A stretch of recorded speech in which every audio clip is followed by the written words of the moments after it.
സഞ്ചാരികളെ എന്നും വിസ്മയിപ്പിക്കുന്ന നിരവധി കാഴ്ചകൾ നമ്മുടെ ഭൂമിയിലുണ്ട്. അങ്ങനെ ഒന്നാണ് മരുഭൂമിയുടെ നടുവിൽ ഉയർന്നു നിൽക്കുന്ന ഭീമൻ കൈയുടെ ഈ ശില്പം. ആദ്യ കാഴ്ചയിൽ തന്നെ ആരെയും ആകർഷിക്കും ഈ ശില്പം. ലോകത്തിലെ ഏറ്റവും വരണ്ട മരുഭൂമികളിലൊന്നായ വടക്കൻ ചിലിയിലെ അറ്റ്കാമ മരുഭൂമിയിലാണ് ഈ കൈയുടെ രൂപമുള്ളത്. മരുഭൂമിയിൽ ഉയർന്നു നിൽക്കുന്ന ഈ കൈ തേടി നിരവധി സഞ്ചാരികളാണ് ഇങ്ങോട്ട് എത്തിച്ചേരുന്നത്. ചിലിയിലെ സൈനിക ഭരണകാലത്ത് അനീതിക്കും പീഡനത്തിനും ഇരയായവരുടെ ബഹുമാനാർത്ഥം പ്രശസ്ത കലാകാരൻ മരിയോ ഇറാസാബാലാണ് ഈ ശില്പം നിർമ്മിച്ചത്. സമുദ്രനിരപ്പിൽ നിന്ന് 3608 അടി ഉയരത്തിൽ സ്ഥിതി ചെയ്യുന്ന ഈ ശില്പം മനോ ഡെൽ ഡെസേർട്ടോ എന്നറിയപ്പെടുന്നു.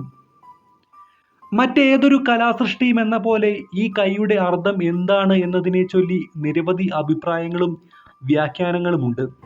പ്രകൃതിക്കും പഞ്ചഭൂതങ്ങൾക്കും മുന്നിൽ മനുഷ്യൻ ഒന്നുമല്ല എന്ന ഓർമ്മപ്പെടുത്തലാണ് ഈ കൈ എന്നതാണ് ഒരു വ്യാഖ്യാനം.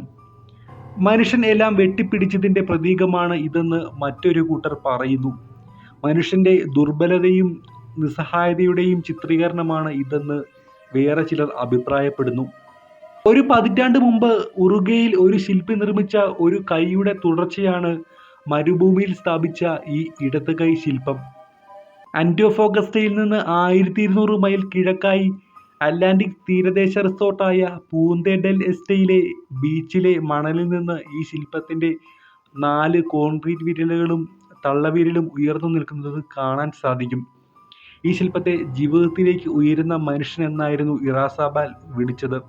എന്നാൽ നാട്ടുകാർ ഇതിന് പേരിട്ടത് മുങ്ങി മരിച്ചവരുടെ സ്മാരകം എന്നായിരുന്നു. മരുഭൂമിയിലെ ഈ ഭീമൻ കൈ കാണുന്നതിന് പ്രത്യേക ഫീസോ സമയമോ ഒന്നുമില്ല. അതിനടുത്ത് നിന്ന് ചിത്രം പകർത്തുന്നതിനും തടസ്സമില്ല.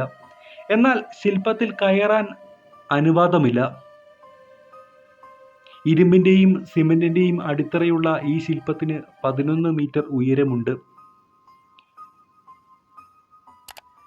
എന്താണ് ഈ വീഡിയോയെക്കുറിച്ചുള്ള നിങ്ങളുടെ അഭിപ്രായം? ഒരു കമൻറ്റായി രേഖപ്പെടുത്തുമല്ലോ.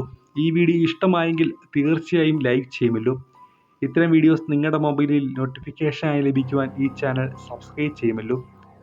അടുത്ത തവണ മറ്റൊരു കണ്ടന്റുമായി അടുത്ത വീഡിയോ കാണുന്നവരെ ഗുഡ് ബൈ.